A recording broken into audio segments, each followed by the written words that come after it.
हाथ जोड़ लें। ओम नमः सिद्धेभ्यः।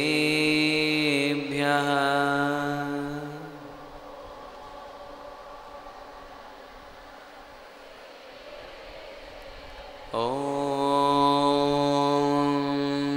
नमः सिद्धेभ्यः।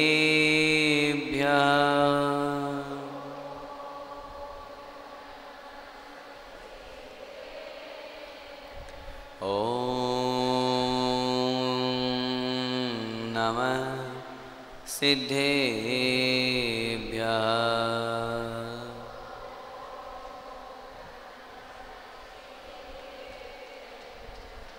नमो अरिहन्ताणं नमो सिद्धाणं नमो आयर्याणं नमो वज्रायाणं नमो लोये सव्यसाहूणम्। मंगलम भगवान वीरो मंगलम गौतमो गणी मंगलम कुंद कुंदारियो जैन धर्मोस्तु मंगलम। सर्वमंगल मांगल्यम सर्वकल्याणकारकं प्रधानं सर्वधर्माणां जैनं जयतु शासनं जैनं जयतु शासनं जैनं जयतु शासनम्। गुरु तुम्हारे तप की चर्चा आज विश्व में होती है। इंद्र सभा में भी तो तेरे ज्ञान की अर्चा होती है।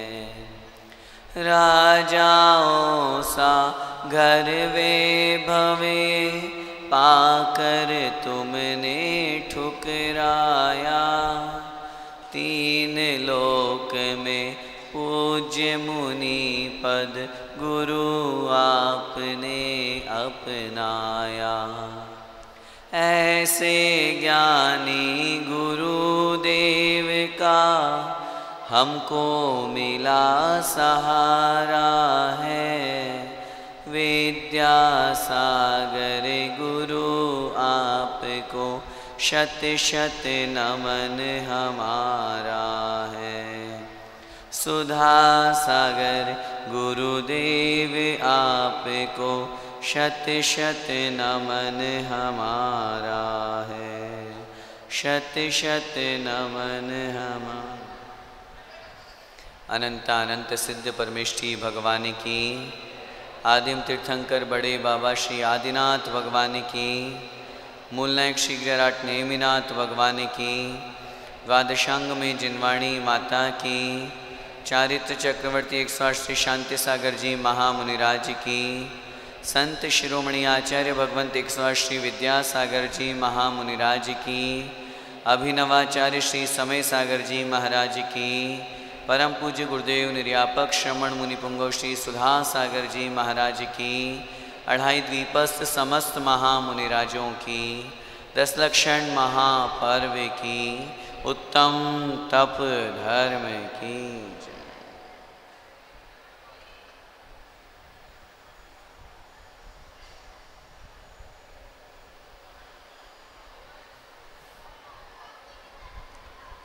एक बार की बात है,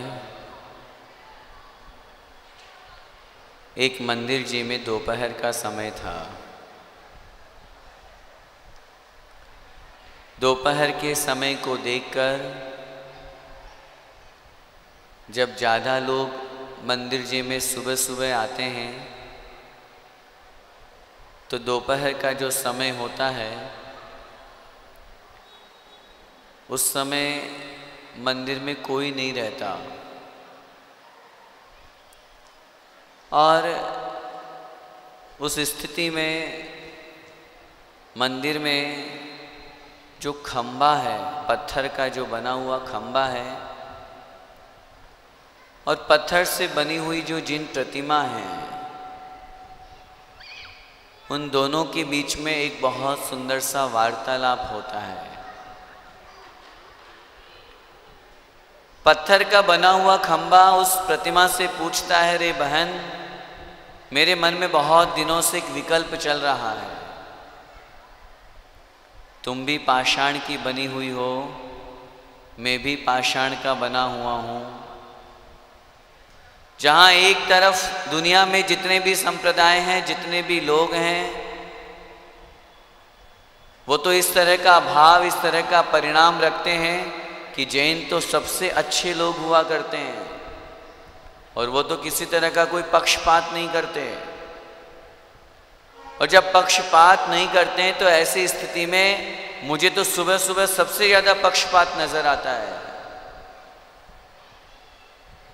प्रतिमा बोली, कैसी बात कर रहे हो?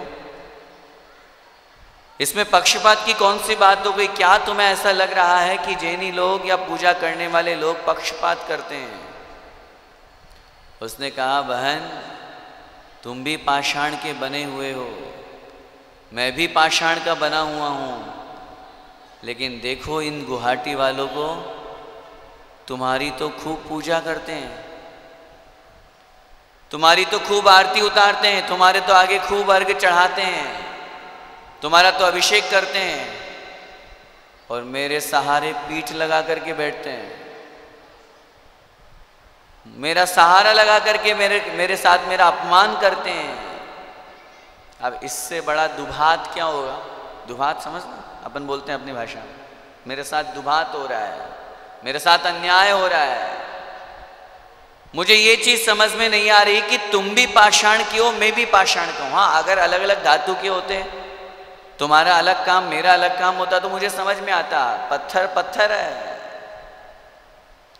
प्रतिमा को समझ में आ गया कि खंबे के अंदर जो परिणाम है वो है तो वाजिब, सही कह रहा है वो, लेकिन उसको समझाना है, उसको ठीक करना है, उसको ठीक करना, उसको समझाना है। तो प्रतिमा ने कहा, भैया ऐसा मत समझो कि ये लोग दुभात कर रहे हैं, ऐसा मत समझो कि ये तुम्हारा अपमान कर रहे हैं और मेरा सम्मान कर रहे हैं। उसके पीछे एक बहुत बड़ा कारण है। बोले, क्या कारण है? इसमें क्या कारण होगा? सामने दिख रहा है, दुनिया में दिख रहा है कि तुम भी पत्थर की बने हो, मैं भी पत्थर का बना। प्रतिमा ने कहा, भैया याद करो वो दिन, याद करो वो क्षण जिस समय हम दोनों एक खदान में थे, माइन में पड़े हुए थे, रखे हुए थे, और अचानक से एक शिल्पी सामने आया और वो जैसे ही तुमको ले जाने लगा तो तुम रोने लगे, चिल्लाने लगे। नहीं नहीं, उसके हाथ के औजार देख करके, हाथ में हथियार देख करके, छेनी हथौड़ा देख करके तुम डर गए और तुमने मना कर दिया, नहीं मैं इसके साथ नहीं जाऊंगा। और जैसे ही उसने मुझे देखा तो तुरंत मैंने मौन स्वीकृति दे दी और मैं उसके साथ चली आई। प्रतिमा बोल रही है, मैं चुपचाप उसके साथ में चली आई और आने के बाद मैंने देखा उसने बहुत दिनों तक मुझे तपाया। तपाने के बाद मेरे ऊपर पानी डाला, अग्नि का प्रहार किया और तीखे तीखे अस्त्र शस्त्र औजार मेरे ऊपर चलाए। उन सब कष्टों को मैंने शांत भाव से सहन किया। तुम तो उस दिन डर गए थे, तुमने तो मात्र औजार देखकर तुम तो भयभीत हो गए, मैं तो कम से कम उस दिन भयभीत नहीं हुई। उसके बाद में भी जब वो मेरे ऊपर चढ़ गया और चढ़ करके मेरे को काट रहा है, छेनी से छिन्न भिन्न कर रहा है, औजार चला रहा है, मुझे तराश रहा है, कष्ट बहुत हो रहा था भैया, इतनी वेदना हो रही थी कि क्या बताऊं। लेकिन मुझे शिल्पी पर विश्वास था, मुझे विश्वास था कि अभी कष्ट हो रहा है, अभी नहीं तो बाद में कहीं ना कहीं मुझे बहुत बड़ा सुकून, बहुत बड़ा आनंद, बहुत बड़ा जो सुख है वो मिलने वाला है। और आज उसी कष्ट का सहन करने का परिणाम है कि लोग मेरी पूजा कर रहे हैं और तुम्हारे पीठ लगा करके बैठ रहे हैं। खंबा निरुत्तर हो गया, क्या बोलता, उसे उत्तर मिल गया। उत्तम तप धर्म का दिवस हमें यही सिखाता है, जब तक हम तपेंगे नहीं, जब तक हम कष्ट सहन करेंगे नहीं, तब तक सुख सुकून नहीं मिल सकता। सुकून पाने के लिए, सुख प्राप्ति के लिए जरा विचार करो। लोक व्यवहार की किसी भी वस्तु स्थिति को देख लो, बताओ पैसों में हम सुख मानते हैं कि नहीं? बोलो, गृहस्थी में मानते हैं। तो पैसा बिना मेहनत के मिल जाता है जी? हाँ, महिलाएं बोलेंगी हमें क्या मेहनत करना है? घर गृहस्थी चलाना कितनी बड़ी मेहनत है, ऐसे ही मिल जाएगा क्या? कितना पसीना बहाना पड़ता है रसोई में, हैं? हलवा खाते हो, कितना सेकना पड़ता है। जब तक अग्नि का ताप नहीं लगेगा तब तक उसका स्वाद नहीं आता। या सीधा आटा, घी हैं और पानी मिलाया और बन गया हलवा? बोलो, अग्नि का ताप जरूरी है। हमें स्वादिष्ट भोजन के लिए, हर वस्तु का स्वाद प्राप्त करने के लिए अग्नि का ताप जरूरी है। उसी प्रकार संसार में बहुत तरह की अग्नियां हुआ करती है। एक काम वासना की अग्नि होती है जिसे कामाग्नि कहते हैं, एक जंगल की आग होते हैं जिसे बड़वाग्नि कहते हैं, एक समुद्र की अग्नि होती है जिसे दावाग्नि कहते हैं, एक सांसारिक अग्नि होती है जिसमें हम सब भोजन पान आदि करते हैं। लेकिन उन सब से भी अनूठी एक अग्नि है जिसका नाम है तप रूपी अग्नि, तपाग्नि। और उस तपाग्नि में जो तपते हैं वास्तविकता में वो कुंदन बन जाते हैं। जैसे अग्नि में तपाने पर वह अशुद्ध स्वर्ण, जिसके साथ मिट्टी लगी हुई, जिसके साथ किट्टी कालीमा लगी हुई है, अग्नि में 16 आने तपाने के बाद में, 16 ताप देने के बाद में वो कहीं जाकर के शुद्ध हो पाता है, तब जाकर के हमारे आभूषण के रूप में प्रस्तुत होता है। उसी प्रकार यदि अपनी आत्मा को आनंदित करना है, उसी प्रकार यदि आत्मा को कुंदन बनाना है, आत्मा को शुद्ध खरा सोना जैसे बनाना है, तो तप रूपी अग्नि में जलना पड़ेगा। आज तक जितने लोगों को, जितने मनुष्यों को, जितने मुनियों को मोक्ष हुआ है, बिना तपे नहीं हुआ। बताओ एक भी उदाहरण हो तो, कि बिना तप किए घर में बैठे बैठे ही मोक्ष हो गया हो। है कोई ऐसा एग्जाम्पल? है? बोलो, है क्या? कौन का है बताओ? चाहे तीर्थंकर भी क्यों ना हो, साक्षात तीर्थंकर को भी, जिसकी पूरी दुनिया जानती है कि उनको मोक्ष होना है, नियामक हो गया, सब देवी देवता सब खड़े हैं, सब तैयार हैं, लेकिन उन तीर्थंकर को भी मोक्ष जाने के लिए मुनि वेश धारण करके कठोर तप साधना करनी पड़ती है। जिस बिना नहीं जिन राज सीझे, जिस संयम के बिना, जिस तप के बिना मुनि जिनराज जिनेंद्र भगवान भी सिद्ध नहीं हो सकते। तू रुलियो जग कीच में, हमारी और आपकी क्या बिसात है, हमारी आपकी क्या औकात है। आज तप धर्म हमको सिखा रहा है, ये बाहर से शरीर भले ही क्रश हो जाएगा, कमजोर बन जाएगा, लेकिन अंदर से आत्मा मजबूत बनेगी। तप धर्म हमें उपदेश दे रहा है। आचार्य भगवान पूज्यपाद स्वामी महाराज इष्टोपदेश में लिखते हैं, यद जीवस्योपकाराय तद देहस्यापकारकम, यद देहस्योपकाराय तद जीवस्यापकारकम। जो शरीर का उपकार करने वाला है वो आत्मा का अपकार करने वाला है, और जो शरीर का अपकार करने वाला है वो आत्मा का उपकार करने वाला है। बताओ किसका उपकार करना है, शरीर का या आत्मा का? है जी, आत्मा का। आत्मा का उपकार करने के लिए, आत्मा का कल्याण करने के लिए शरीर क्रश बनेगा, शरीर को कमजोर होगा, अपने आप ही होगा। लेकिन फर्क क्या पड़ रहा है, क्योंकि शरीर तो मेरा है ही नहीं। जहां आचार्यों ने एक तरफ शरीर माध्यम खलु धर्म साधनम, जहां इस तरह की व्याख्या की है कि शरीर के माध्यम से धर्म हुआ करता है, वहीं दूसरी तरफ आचार्यों ने ये भी लिखा है मनुष्य पर्याय का शरीर मिला है। एक देश संयम तो तिर्यंच भी धारण कर लेते हैं, लेकिन तिर्यंच तप धर्म को धारण नहीं कर सकते। तप को नहीं, संयम तो ले लेंगे, एक देश संयम होता है तिर्यंचों में, 5वां गुण स्थान होता है, लेकिन तप नहीं होता। तप धारण करने का सामर्थ्य सिर्फ और सिर्फ एकमात्र मनुष्य पर्याय में संभव है। तन मिला है तप करो, करो कर्म का नाश। तन मिला है तप करो, करो कर्म का नाश। रवि शशि से भी अधिक है तुम में दिव्य प्रकाश।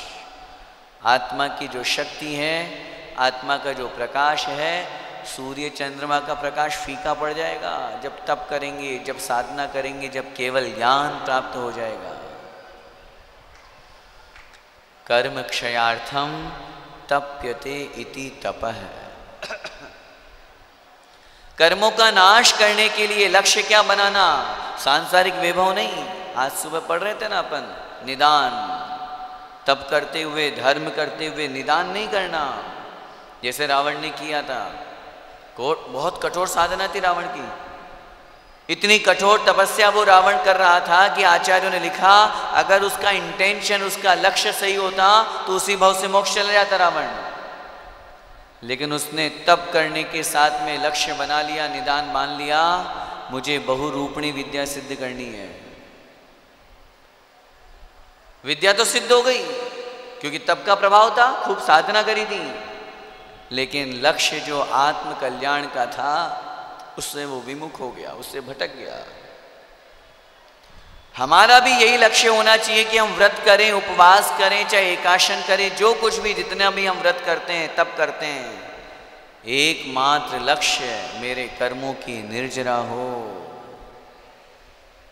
6 अंतरंग और 6 बहिरंग के भेद से आचार्यों ने 12 प्रकार के तप बताए हैं। मुनि महाराज तो उन तपों को धारण करते ही हैं, लेकिन हम गृहस्थ भी अपने जीवन में अपनी शक्ति अनुसार जितना हो सकता है उतना तपों को अंगीकार करते हैं। शक्तितस तप 16 भावनाओं में आता है ना, 16 कारण भावनाओं में शक्तितस तप, अपनी शक्ति के अनुसार तप करना। अनशन, ऊनोदर, वृत्ति परिसंख्यान, रस परित्याग, विविक्त शय्यासन और काय क्लेश, ये 6 प्रकार के बाह्य तप कहे गए हैं। बाह्य तप इसलिए कहा क्योंकि बाहर से दिखते हैं, दिख रहा है कि हाँ भाई ये तप कर रहे हैं, ये साधना कर रहे हैं, इसलिए बाह्य तप है। बाह्य तप इसलिए क्योंकि बाहर के किसी न किसी वस्तु का अवलंबन लेना पड़ता है, इसलिए बाह्य तप है। सबसे पहला अनशन। अनशन का मतलब चारों प्रकार के आहार का त्याग करना अनशन है, जिसे हम अपनी भाषा में उपवास भी कहते हैं। लेकिन चारों प्रकार के। अब आप बोलोगे हम तो पानी पी लेते हैं, उपवास में यदि पानी पी लिया तो फिर वो उपवास नहीं हुआ। भैया जी कैसी बातें कर रहे हो? 10 लक्षण के 10 उपवास करते हैं, 16 कारण के 16 करते हैं, कोई 32 करता है तो पानी तो पीते ही हैं। अच्छी बात है, शरीर की जितनी शक्ति हो उतना ही करना चाहिए, ज़्यादा क्यों करना। लेकिन अगर आपने पानी पी लिया तो आपका उपवास नहीं कहलाया। आगम की आज्ञा है, आगम की भाषा में अगर हम उस बात पर चर्चा करें तो आपने उपवास से भी और अधिक कठोर साधना करी है, जिसका नाम है उत्कृष्ट औमोदर्य, ऊनोदर। आगे आगे के तब पहले पहले वाले से और महान है। जहां आपको 100 नंबर उपवास में मिलने वाले थे कि चारों प्रकार के आहार का त्याग, 100 में से 100, पानी पी लिया तो 90 मिलेंगे। पानी के कट गए नंबर, 10 नंबर। और उत्कृष्ट करोगे तो अब औमोदर्य में ये भाव, लेकिन संकल्प पहले औमोदर्य का हो, नाम उपवास का हो और फिर पानी पी लो, वो नहीं काम चलेगा। पूज्य आचार्य श्री ने 10 लक्षण का प्रसंग था शायद, और उसमें उन्होंने 1 उपवास, 2 उपवास, 3 उपवास, 4 उपवास, 9 उपवास किए। सबको लगा कि शायद आचार्य श्री 10 लक्षण के 10 उपवास कर रहे होंगे, और देखा 10वें दिन आचार्य श्री विधि लेके निकल गए।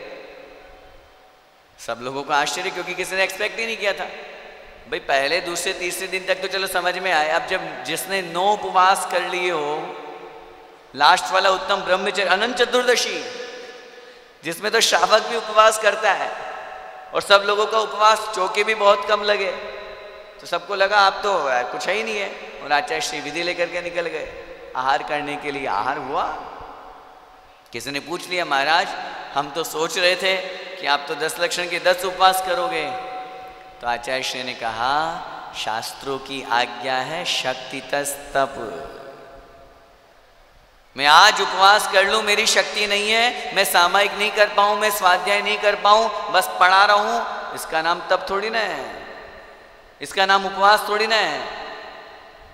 भोजन नहीं करते हुए मैं अपने श्रावक के, अपने मुनि के सभी आवश्यकों को, सभी मूल गुणों का पालन करूं, उसका नाम है तप। अच्छी तरह से सुन लीजिए, किसी पे कोई कमेंट नहीं है, लेकिन उपवास के समय हमें किसके पास रहना चाहिए है जी? उपवास, उप का मतलब होता है समीप, वास माने निवास करना। किसके समीप? आत्मा के समीप, धर्म के समीप। और ये प्रशंसा मैं आप लोगों की सब जगह करता हूँ, क्योंकि ये दृश्य मेरे को केवल गुवाहाटी में देखने को मिलता है, नॉर्थ ईस्ट में, कि जब कभी उपवास कोई आप लोग करते हो, विशेष रूप से महिलाएं, तो सुबह से शाम तक, सुबह आ जाती है और शाम तक मंदिर में ही रहती है, दोपहर में घर ही नहीं जाना, विकल्प ही खत्म। क्यों? बढ़िया आराम से स्वाध्याय करेंगे, माला फेरेंगे, प्रतिक्रमण करेंगे, सामायिक करेंगे, घर जाएंगे तो वही थारी मारी, और क्या है, वही राग द्वेष, वही विकल्प, वही एक दूसरे को खाना खिलाना पिलाना, देना लेना, सारी चीज़ें, फोन वोन सब चालू रहेंगे। तो अच्छी बात है, बहुत अच्छी बात है।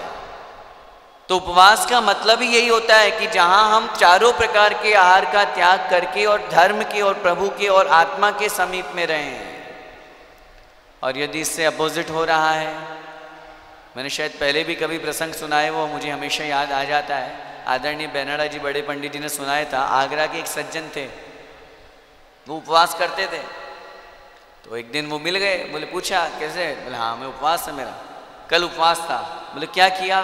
बोले कुछ नहीं, 4 शो देखे, 9 से 12, 12 से 3, 3 से 6 और 6 से 9, 9 बजे आके सो गया।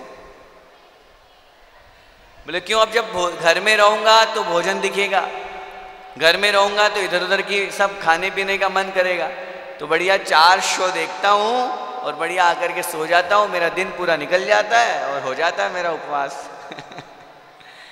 उपवास का मतलब विषय कषायों से भी दूर रहना है। मात्र भोजन का त्याग करने का नाम उपवास नहीं है। इसलिए अच्छी तरह से इस विषय को। दूसरा है औमोदर्य। सोचो, चारित्र चक्रवर्ती शांति सागर जी महाराज कितने महान तपस्वी थे। सन 1920 में उन्होंने दीक्षा ली, 1955 में समाधि हो गई। 35 वर्ष का दीक्षा काल था उनका। उस 35 वर्ष के दीक्षा काल में 9,938 उपवास किए। इसको आप भाग दो 365 से, लगभग 27.5 साल। 35 साल की दीक्षा काल में 27.5 साल तो निराहार, आहार ही नहीं किए। अब सोचो, इतने महान तपस्वी मुनि महाराज, सिंह निष्क्रीडित उपवास करने वाले। 1 आहार 1 उपवास, 1 आहार 2 उपवास, 1 आहार 3 उपवास, 1 आहार 4 उपवास, 1 आहार 15 तक लेके जाओ। अब बताओ, 15 दिन उपवास फिर आहार, क्या खाएगा आदमी? क्या खाए? और बहुत क्लियर, विधि लेके नहीं निकलते थे। अगर विधि लेके निकल गए और 1 अंजुलि भी पानी ले ली तो उपवास नहीं हुआ वो। अच्छी तरह से सुन लीजिए, उपवास की परिभाषा चारों प्रकार के आहार का त्याग। और मुनि महाराज तो सवाल ही नहीं है, शावक तो चलो ले लेगा तो कुछ नंबर कट जाएंगे, मुनिराज का तो उपवास होगा ही नहीं। वो तो अगर विधि लेके निकल गए, पड़गान हो गया, चौके में चले गए, ऊनोदर है वो, महान उत्कृष्ट ऊनोदर, कि हाँ कुछ नहीं लिया, बस पानी लेकर के आ गए।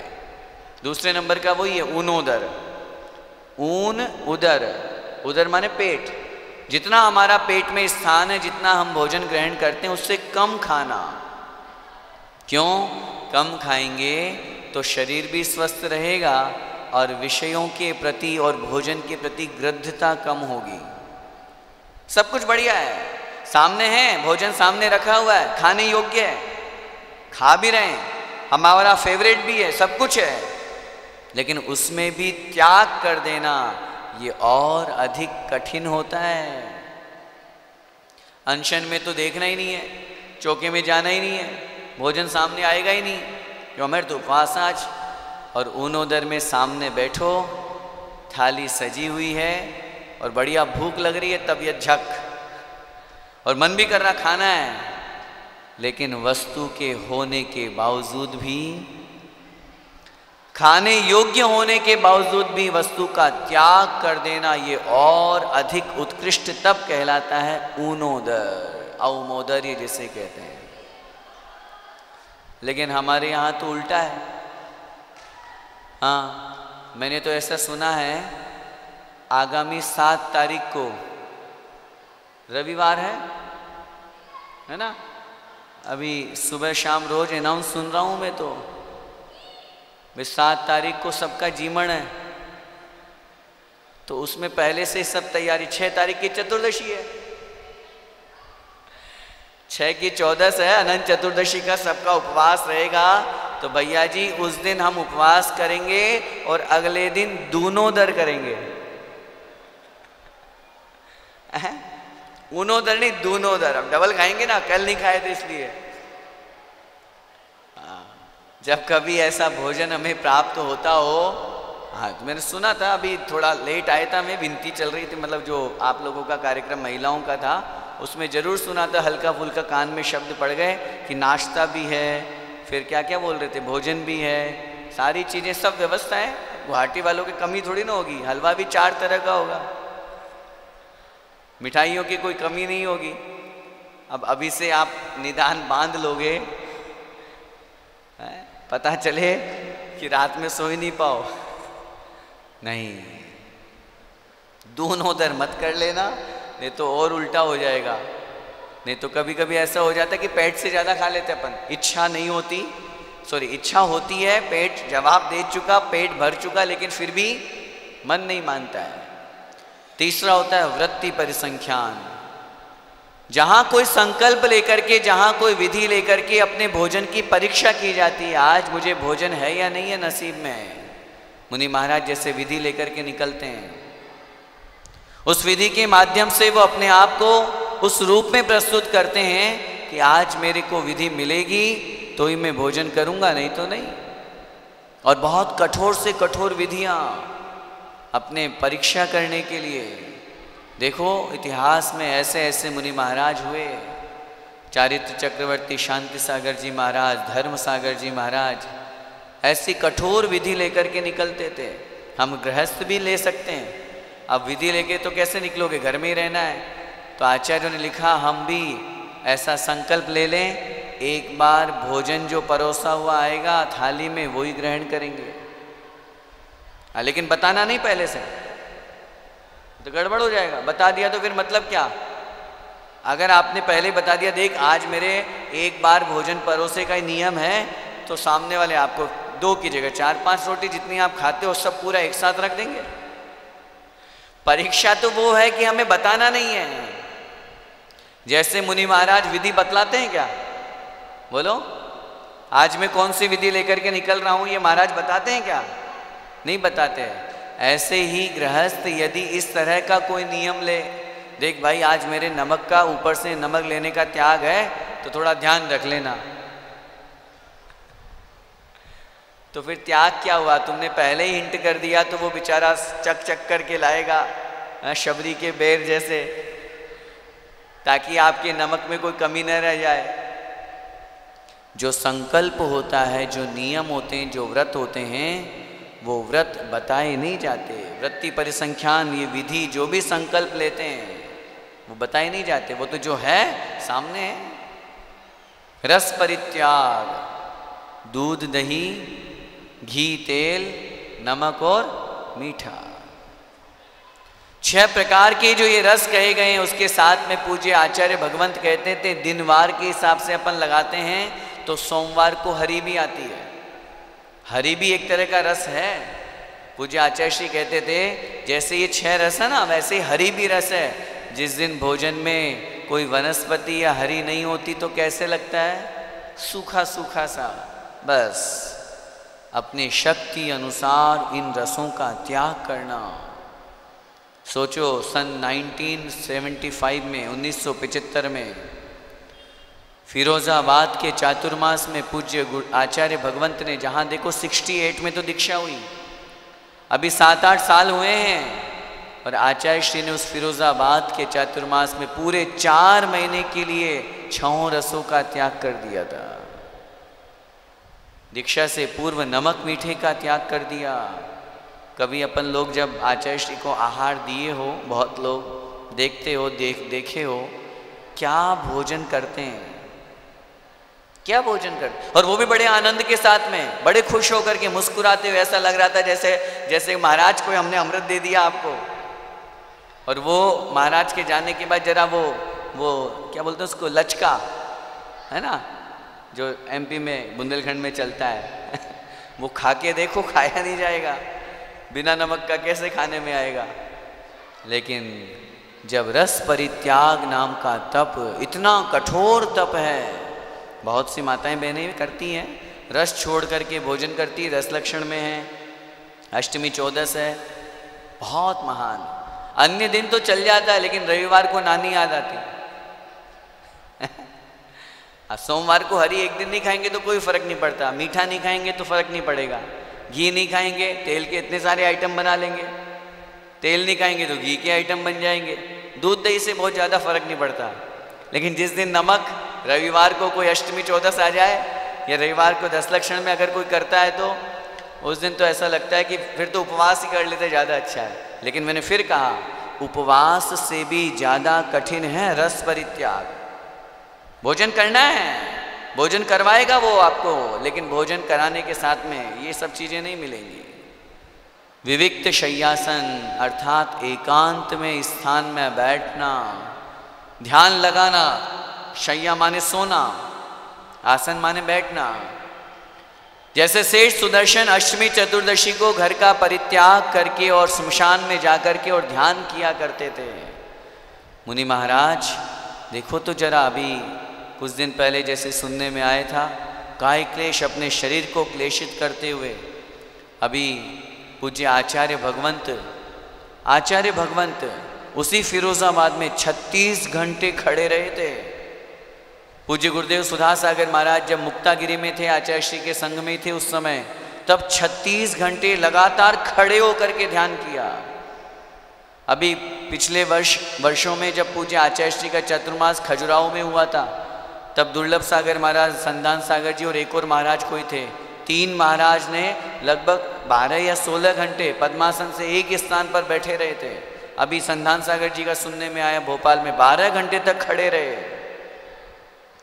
ये ऐसे सारे उदाहरण देख करके, पढ़ करके, सुन करके ऐसा लगता है कि साक्षात दिगंबर मुनि ऐसी कठोर साधना कर रहे हैं। अरे पंचम काल है ये तो, इसलिए मोक्ष नहीं जा रहे। अगर चतुर्थ काल होता तो इसी भाव से उन मुनिराजों को मोक्ष हो जाता। कितनी कठोर तपस्या कर रहे हैं, साधना करते हैं। ये बाहर से दिख रहे हैं इसलिए बहिरंग तप कहलाते हैं, लेकिन जो जहाँ प्रायश्चित, विनय, वैया, व्रत्य, स्वाध्याय, व्युत्सर्ग और ध्यान, इस तरह का जहाँ परिणाम होता है, समय काफ़ी हो रहा है। 6 प्रकार के अंतरंग तप होते हैं, जहाँ हमसे कोई दोष लग जाए तो गुरु के समक्ष जाकर के निर्दोष, बिल्कुल बालक के समान कह देना, भगवान मुझसे ये अपराध हो गया, और गुरु जो प्रायश्चित दे उसे स्वीकार करना। अपने से बड़ों की विनय करना। अभी अंतरंग तप में इसलिए लिया है क्योंकि विनय करने के लिए अपने मान को साइड में रखना पड़ता है। बोलो, किसी के आगे हाथ जोड़ोगे तो, किसी को प्रणाम करोगे तो हाथ बाद में जुड़ेंगे, पहले अंतरंग से अहंकार साइड में होगा।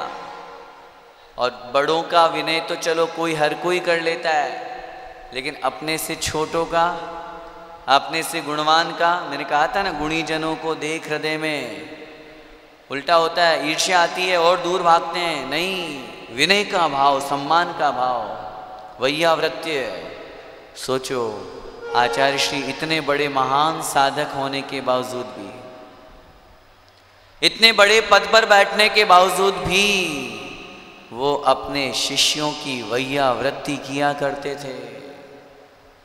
शिष्यों की वैयावृत्ति, और कह दें तो शिष्यों से भी नीचे जो क्षपक हैं, जिनको दीक्षा नहीं दी महाराज ने, लेकिन जिनके चरणों में बैठकर के वो महाराज के चरणों में बैठकर समाधि संलेखना की भावना करते हैं, ऐसे अनेक साधकों की आचार्य महाराज ने खुद अपने हाथों से चंपी की है, वैयावृत्ति की है। किसी ने पूछा, महाराज आप क्यों वैयावृत्ति कर रहे हैं? तो आचार्य श्री कहते हैं, मैं तो अपना वैयावृत्य तप कर रहा हूं। ये छोटा है कि बड़ा है मुझे नहीं पता, ये तो संलेखना में रत है, ये तो क्षपक है, ये तो साधक है, और साधक की वैयावृत्ति करने का उपदेश शास्त्रों में लिखा है। मैं ऊंचे पद पर बैठ गया तो क्या मैं छोटों की वैयावृत्ति नहीं करूंगा? वैयावृत्य तप, स्वाध्याय, बाहर से पढ़ना, और बाहर से पढ़ने के बाद आत्मा का चिंतन करना, स्व अध्ययन करना, अपने आप का परिचय लेना। व्युत्सर्ग, जहाँ पर शरीर से अंतरंग और बहिरंग सभी प्रकार के ममत्व का त्याग किया जाता है, वो व्युत्सर्ग तप कहलाता है। और अंतिम तप है ध्यान तप, जिसके माध्यम से आर्त और रौद्र ध्यान जहाँ संसार के कारण है, आचार्यों ने लिखे धर्म ध्यान और शुक्ल ध्यान मोक्ष के कारण हैं। और मुनि महाराज उस ध्यान रूपी तप के माध्यम से केवल ज्ञान को प्राप्त करते हैं, और उसी शुक्ल ध्यान के माध्यम से मोक्ष को प्राप्त करते हैं। आज उत्तम तप धर्म का दिवस है। शिक्षा के रूप में इतना सा ग्रहण करके जाना है कि जो महान तपस्वी है उनको तो हम वंदन नमस्कार करें ही करें, उनकी तो भक्ति करें ही करें, लेकिन अपने जीवन में भी अपनी शक्ति अनुसार तप करने का प्रयास करें, अभ्यास करें। तप करने से, भोजन आदि छोड़ने से, बाहर से लोग कहते हैं अरे क्या फर्क पड़ता है, भोजन छोड़ने से क्या फर्क पड़ता है, पूजा पाठ करना तो ऐसे ही कर लो ना। भोजन छोड़ना आत्मनियंत्रण का सबसे बड़ा सूत्र है। सेल्फ कॉन्फिडेंस आता है जब वस्तु सामने रखी हुई हो और उसके बावजूद भी नहीं खाने का मन हो। कितनी बड़ी कठोर साधना है। एक बार पूज्य गुरुदेव का प्रवचन सुन रहा था, उनका चिंतन ही अलौकिक होता है। उन्होंने एक बार कहा, हम लोग जो उपवास करते हैं और आप लोग जो उपवास करते हो उसमें बहुत अंतर है। हमने कहा क्या बात है महाराज, ऐसे क्यों बोल रहे हैं? बोले हमसे ज्यादा निर्जरा श्रावकों की होती है। महाराज ऐसे कैसे हो सकता है, आप तो मुनि हो, आप उपवास कर रहे हो, हम श्रावक, हम उपवास कर रहे हैं, हमसे ज्यादा निर्जरा। मुनि महाराज कह रहे हैं हमसे ज्यादा निर्जरा श्रावक की। तो उन्होंने कितना अच्छा चिंतन दिया कि जब हम लोग उपवास करते हैं तब तो हमें विधि लेके निकलना ही नहीं, हमें पता है कि हमें चौके में जाना ही नहीं, हम तो आराम से अपना स्वाध्याय करेंगे, अपने सामायिक करेंगे, अपना धर्म ध्यान करेंगे, हम बाहर निकलते ही नहीं हैं। लेकिन तुम श्रावक लोग उपवास कर रहे हो, फिर भी परिवार के लिए भोजन बनाते हो कि नहीं? बोलो ना। फिर भी परिवार के साथ बैठते हो कि नहीं?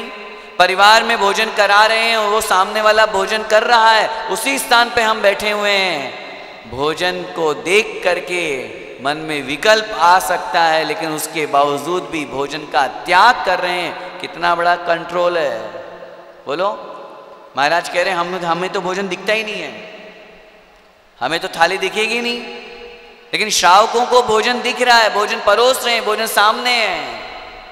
उसी प्रकार जरा इस बात पर विचार करो, ब्रह्मचर्य व्रत की साधना जो गृहस्थ में रह करके करते हैं।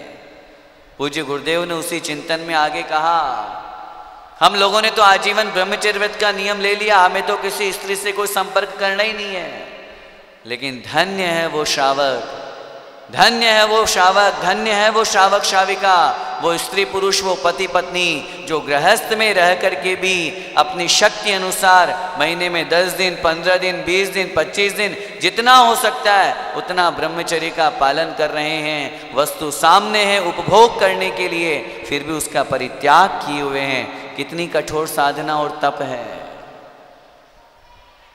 इसलिए उत्तम तप धर्म पर अपने जीवन को बहुत सुंदर, बहुत अच्छा बनाना है, स्वस्थ रहना है। हैदराबाद में रिसर्च हुई और उसमें ये सामने आया, डॉक्टर्स खुद कहते हैं यदि 7 दिन में 1 दिन हम अपने शरीर को रेस्ट देते हैं, भोजन नहीं देते हैं, तो हमारा शरीर स्वस्थ रहता है। धर्म तो हो ही रहा है, धर्म तो हो ही रहा है, लेकिन शरीर स्वस्थ रहता है और कैंसर का खतरा 90% तक टल जाता है। हम कहते हैं हमारे आचार्यों ने अनादि काल से अष्टमी चौदस बना दी।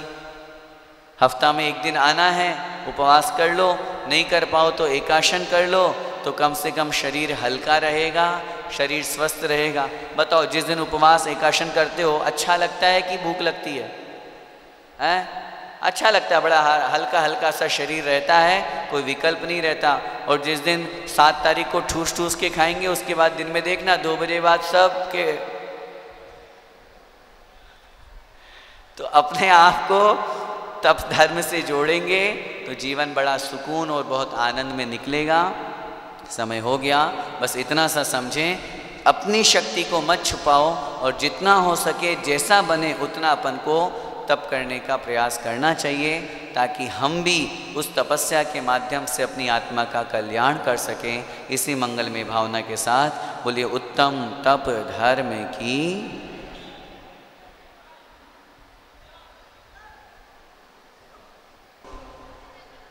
सदा देत हूँ ढोक हे जिनवाणी भारती, तो हे जपूं दिन रेन, जो तेरा शरणा गए सो पावे सुख चैन, देव भजूं अरिहंत को।